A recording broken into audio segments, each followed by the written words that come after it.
जबराबाद police ने मोइनाबाद के एक फार्म हाउस में रात देर गए गैर कानूनी तौर पर चलाई जा रही सालगिरह पार्टी पर छापे मारकर 51 गैर मुल्की शहरियों को हिरासत में ले लिया। ये तकरीब पुलिस की पेशगी इजाजत के बगैर मुनक्किद की गई थी, जिसमें बड़ी मिकदार में शराब पेश की जा रही थी और रात देर गए तक बुलंद आवाज में म्यूजिक चलाया जा रहा था। पुलिस को बकाराम रेवेन्यू विलेज के SK रिट्रीट में एक गैर कानूनी पार्टी की खुफिया इत्तला मिली। राजेंद्र नगर जोन पुलिस और शमशाबाद की स्पेशल ऑपरेशन टीम ने फौरी तौर पर मौके पर पहुंचकर 14 मर्द और 37 खवातीन जश्न मनाते हुए पाए गए, उन्हें हिरासत में ले लिया। छापे के दौरान पुलिस ने 90 शराब की बोतलें जब्त की, जो बगैर किसी एक्साइज लाइसेंस के रखी गई थी। पार्टी में इस्तेमाल होने वाले लाउड स्पीकर भी जब्त कर लिए गए। हिरासत में लिए गए गैर मुल्की शहरियों का ताल्लुक 11 मुख्तलिफ ममालिक से है, उनमें सबसे ज़्यादा 37 अफराद युगांडा से थे। पुलिस ने फौरी तौर पर इमिग्रेशन हुकाम को तलब किया ताकि सफरी वीज़ों और हिंदुस्तान में क़याम के मकासद की जाँच की जा सके। तहक़ीक़ात के बाद 6 खवातीन और 9 मर्द जिनके पास दुरुस्त कागजात थे रिहा कर दिया गया। दीगर के खिलाफ ब्यूरो ऑफ इमिग्रेशन ने पाबंदी के अहकाम जारी करते हुए उन्हें होल्डिंग सेंटर मुंतकिल कर दिया गया।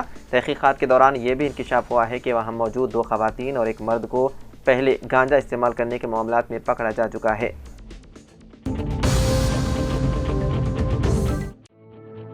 मादापुर में एक हॉस्टल के मालिक को एक तालिबा के घर वालों ने उसके साथ मुबैना तौर पर बदतमीजी करने के इल्ज़ाम में तदकोफ किया। रिपोर्ट के मुताबिक मुलजिम शख्स की शिनाख्त सत्य प्रकाश के नाम से हुई है। उसने मुबैना तौर पर एक लड़की के साथ बदतमीजी की जो नीट इम्तिहान की तैयारी कर रही थी।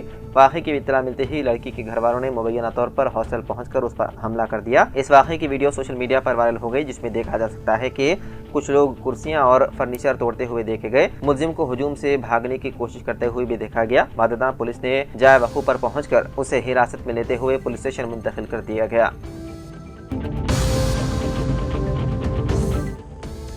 हैदराबाद के इलाके राजेंद्र नगर में हफ्ते की देर रात आग लगने से 3 दुकानें जलकर खाकिस्तार हो गई। खुशकिस्मती से इस वाक़े में कोई जानी नुकसान नहीं हुआ, ताहम इस वाक़े में इमलाक को काफ़ी नुकसान पहुंचा है। ये आग तकरीबन 11 बजे SAR गार्डन फंक्शन हॉल के करीब वाक़े एयर कंडीशनर की मरम्मत की वर्कशॉप में लगी।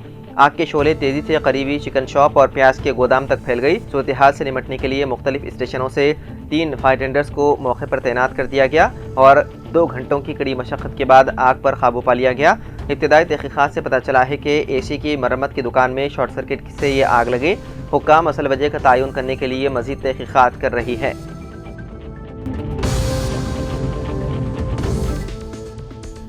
मशहूर यूट्यूबर और social media celebrity Elvish Yadav के घर पर फायरिंग का वाक़या पेश आया। हरियाणा के गुरुग्राम में उनके घर पर फायरिंग हुई, जिसमें किसी के जख्मी होने की इत्तला नहीं है।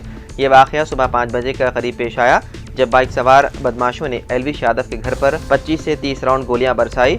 एल्विश के घर पर गोलियां चलने की खबर के बाद पुलिस मौके पर पहुंची और जांच शुरू की। गुरुग्राम पुलिस के मुताबिक 3 बदमाशों ने एल्विश के घर पर गोली चलाने की हरकत की। रिपोर्ट के मुताबिक एल्विश यादव के घर पर हुई फायरिंग की जिम्मेदारी भाव गैंग के गैंगस्टर नीरज फरीदपुर और भाव रेतुलिया ने ली है। इस बात की जानकारी गैंग ने सोशल मीडिया के जरिए दी। फायरिंग करने की वजह बताते हुए उन्होंने पोस्ट में लिखा कि एल्विश ने बेटिंग ऐप को प्रमोट करके कई घर बर्बाद कर दिए हैं। पोस्ट में आगे लिखा गया है कि जो भी सोशल मीडिया के कीड़े हैं, सबको वार्निंग देता हूं कि जो भी सट्टे का प्रमोशन करता मिल जाएगा, उसके पास कॉल या गोली कभी भी आ सकती है। गैंग ने कहा कि जो भी सट्टे वाले हैं तैयार हो। फिलहाल इस पोस्ट की तस्दीक नहीं की गई है।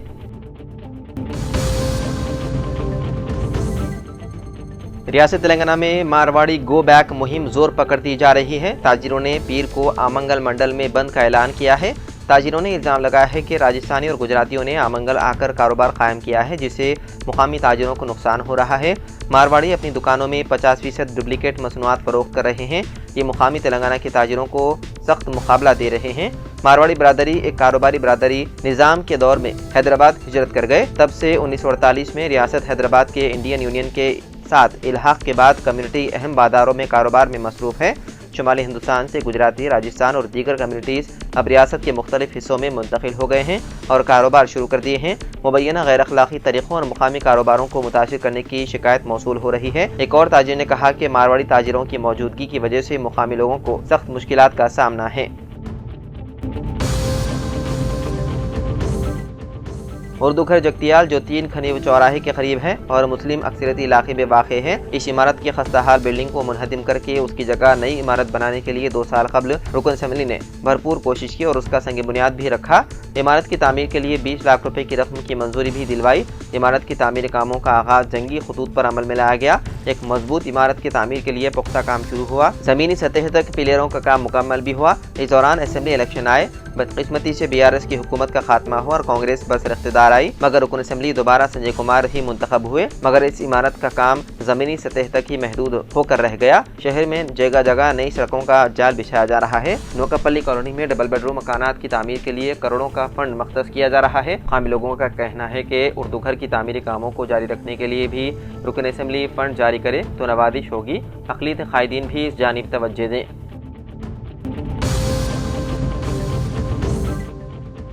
मुल्क भर की तरह हैदराबाद में भी वोट धोखाधड़ी के इल्जामात के दौरान कांग्रेस लीडर मोहम्मद फिरोज खान ने मजलिस के सदर असदुद्दीन ओवैसी को चैलेंज किया कि वो कुरान पर हाथ रखकर कसम खाएं कि हैदराबाद में वोट चोरी नहीं की गई।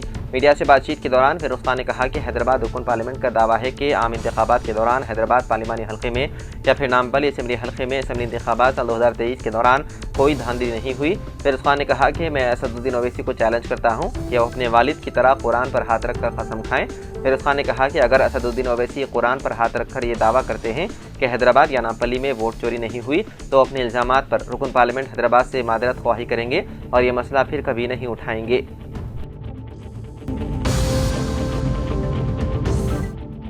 महकमा मौसमियात ने रियासत में आइंदा 2 दिन तक मूसलाधार बारिश के साथ कहीं ज़्यादा और कहीं मजीद ज़्यादा बारिश होने की पेशकयाजी करते हुए अलर्ट जारी किया है। गुज़िश्ता एक हफ्ते से रियासत में होने वाली बारिश के अलावा दीगर रियासतों में होने वाली बारिश से बहकर आने वाले पानी से रियासत के तमाम आपाची प्रोजेक्ट्स लबरेज हो गए हैं और कई प्रोजेक्ट्स के गेट्स खोलते हुए फाजिल पानी का अखराज किया जा रहा है, जिससे अजला में कई मवादियात का दीगर अजला से राब्ता टूट गया है। कई गाँव पानी में महसूर हो गए। मुख्तलिफ मकामात से बरक़ी मुनक़ते हो जाने की शिकायतें मौसूल हो रही हैं। मुख्तलिफ अजला बिलख़ुसूस आदिलाबाद, मुलुग और निर्मल वगैरह के कलेक्टर्स ने नशीबी इलाकों में रहने वाले अवाम को महफूज मकामात पर मुंतकिल करते हुए उन्हें बुनियादी सहूलतें फराहम कर रहे हैं। महकमा मौसमियात ने ताज़ा तौर पर मज़ीद 2 दिन तक बारिश होने की पेशकयाशी की है।